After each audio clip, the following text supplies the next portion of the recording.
আসলে আমরা ন্যায় বিচার প্রতিষ্ঠিত করি এবং আইনের প্রতি শ্রদ্ধাশীল হয়ে আইনকে মানে সম্মান দেখিয়ে আমরা আইনের প্রতি লক্ষ্য করে থাকি। কারণ কোনো কিছু সমস্যা হলেই পারিবারিক জীবনে, দৈনন্দিন জীবনে কোনো কিছু সমস্যা হলেই আমরা অল্পতেই হতাশ হয়ে যাই।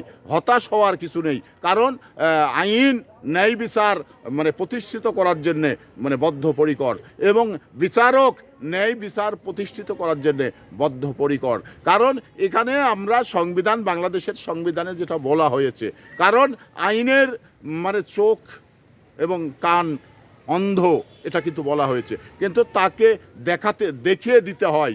যারা ব্যারিস্টার থাকেন, যারা উকিল থাকেন, তারা কিন্তু জজ সাহেবকে এটা বুঝিয়ে দিতে হন তর্ক বিতর্কর মধ্য দিয়ে। তো এরা যদি তর্ক বিতর্কর মধ্য দিয়েই মানে বোঝাতে সক্ষম হন, তাহলে অবশ্যই ন্যায় বিচার আমি প্রতিষ্ঠিত করতে পারি, কারণ এটা আমার নাগরিক হিসাবে করার অধিকার রয়েছে।